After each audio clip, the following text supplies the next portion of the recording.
Hello everyone, welcome back to Techie Glide. இன்னைக்கு வீடியோவில் நம்ம என்ன பார்க்க போறோம் அப்படின்னா, ஹோஸ்டிங்கரில் எப்படி ஒரு சப்டொமைன் ஸ்டெப் பை ஸ்டெப்பாக கிரியேட் பண்ணலாம் அப்படின்னு சொல்லிட்டு பார்க்கலாம். ஃபர்ஸ்ட் சப்டொமைனா என்ன அப்படின்னு சொல்லி பார்த்துடலாம்.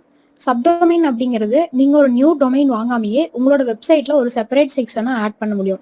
ஃபார் எக்ஸாம்பிளுக்கு இப்போ உங்களோட மெயின் சைட்டோட பேர் வந்து techigly.com அப்படின்னு வச்சிருந்தீங்க அப்படின்னா, உங்களால் அது வந்து blog.techigly.com இல்லைனா store.techigly.com இந்த மாதிரியான ஒரு சைட்டு கிரியேட் பண்ண முடியும் சப்டொமைனா. இப்போ இதில் வந்து techigly.com அப்படிங்கிறது ஒரு மெயின் சைட்டு, இதுல ஷாப் டாட் அப்படிங்கிறது இல்ல பிளாக் டாட் அப்படிங்கிறது ஒரு சப்டொமைனா கொடுக்குறீங்க. இது நீங்க எந்த மாதிரி வேணாலும் கொடுத்துக்கலாம். ஷாப் அப்படின்னு கொடுக்கறது உங்களோட இகாமர்ஸ் ஸ்டோர் ஏதாவது பில்ட் பண்ணணும் அப்படின்னு நினைச்சீங்கன்னா அது ஒரு சப்டொமைனா ஷாப் டாட் அப்படின்னு சொல்லி கொடுக்கலாம். இதுவே பிளாகுக்கு மட்டும் நீங்க ஒரு செப்பரேட் செக்ஷனா கிரியேட் பண்ணணும்னு நினைச்சீங்கன்னா blog.techigly.com அவங்க உங்களோட மெயின் சைட்டோட டொமைன் வச்சு அது மூலமா நம்மளால சப்டொமைன் கிரியேட் பண்ணிக்க முடியும். இதை வந்து மெயினா வந்து டெஸ்டிங் பர்பஸ்க்காக யூஸ் பண்ணுவாங்க. இல்ல வேற ஏதாவது நியூ சர்வீஸ் ஒன்று லான்ச் பண்றாங்க அப்படின்னா அதுக்கும் யூஸ் பண்ணுவாங்க.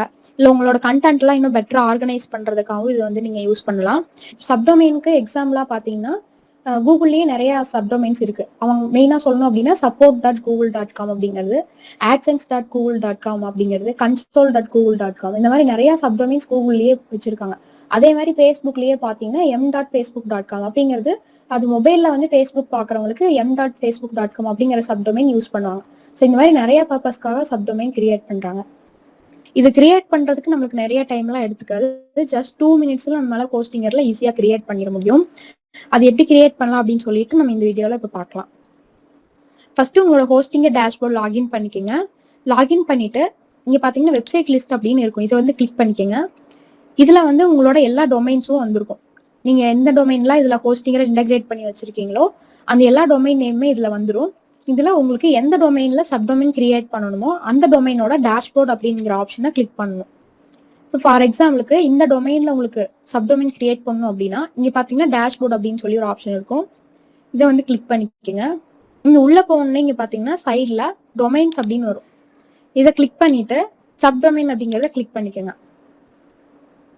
இப்போ இந்த சப்டொமைன் அப்படிங்கிற இடத்துல உங்களுக்கு எந்த மாதிரி சப்டொமைன் நேம் வேணுமோ அதை வந்து இந்த இடத்துல கொடுத்துக்கோங்க. இப்போ பிளாக் அப்படிங்கிறது வேணும் அப்படின்னா பிளாக் அப்படின்னு சொல்லி கொடுத்துக்கோங்க. இல்ல ஷாப் அப்படின்னு சொல்லி வேணும்னா ஷாப் அப்படின்னு சொல்லி கொடுத்துருங்க. இதுல கிரியேட் அப்படிங்கறது கொடுத்துட்டீங்கன்னா உங்களுக்கு வந்து சப்டொமைன் இதுல கிரியேட் ஆயிடும்.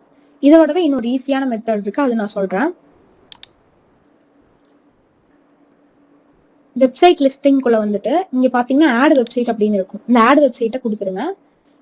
இதுல வேர்ட்பிரஸ் இருக்கும், அதை வந்து கொடுத்துருங்க. ஸோ இந்த மாதிரி நீங்க கிரியேட் பண்ற மெத்தட்ல உங்களால ஒரு வேர்ட்பிரஸையும் இன்ஸ்டால் பண்ணிக்க முடியும், அதே மாதிரி சப்டொமைனையும் அட் அ டைம்ல இன்ஸ்டால் பண்ணிட முடியும். ரெண்டையுமே ஒரே இதுல நம்ம முடிச்சிடலாம். சப்போஸ் நீங்க வேர்ட்பிரஸ் தான் பண்றீங்க அப்படிங்கும் போது இந்த மெத்தட் ஃபாலோ பண்ணிக்கோங்க. இங்க பாத்தீங்கன்னா நெக்ஸ்ட் அப்படின்னு இருக்கும், இதை கொடுத்துருங்க. இதுல வந்து உங்களோட அட்மின் மெயில் என்னவோ அதை போட்டுருங்க, அட்மின் பாஸ்வேர்டு என்னவோ அது வந்து கீழே போட்டு நெக்ஸ்ட் அப்படின்னு சொல்லி கொடுத்துருங்க. இப்போ இதுல வந்து கிரியேட்டிவ் வெப்சைட் வித் ஏஐன்னு இருக்கும், இது வந்து ஏஐ மூலமா வெப்சைட் கிரியேட் பண்றதுக்கு யூஸ் பண்றது. இது வந்து ஆல்ரெடி ப்ரீ வெப்சைட் தீம் மூலமா நம்ம கிரியேட் பண்றது. ஸோ இப்போதைக்கு நம்ம எதுவுமே பண்ண வேண்டாம். ஸோ கிரியேட் பிளாங்க் சைட் அப்படிங்கறது கொடுத்துட்டு உள்ள போய் நம்ம சூஸ் பண்ணிக்கலாம். இந்த இடத்துல பாத்தீங்கன்னா டொமைன் நேம் அப்படின்னு இருக்கும், டொமைன் நேம் அப்படிங்கிற இடத்துல உங்களோட ஃபுல் டொமைன் நேமை போடுங்க. சப்டொமைன் பிளஸ் மெயின் சைட்டோட நேம் போடுங்க. இப்போ பிளாக் அப்படிங்கறது சப்டொமைனா யூஸ் பண்றீங்க, பிளஸ் இது கூட உங்களோட மெயின் சைட் என்னவோ அதை வந்து போடுங்க.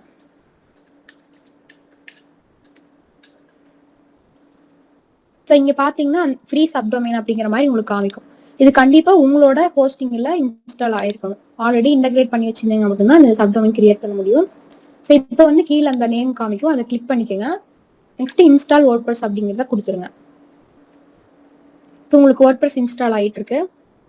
இப்போ நம்மளுக்கு வேர்ட்பிரஸும் இன்ஸ்டால் ஆயிடுச்சு, சப்டொமைனும் கிரியேட் ஆயிடுச்சு. இதை வந்து நீங்க எங்க பார்க்கலாம்னா அகைன் உங்களோட ஹோஸ்டிங்கர் டேஷ்போர்ட்ல வெப்சைட்டுக்குள்ள போய்க்குங்க.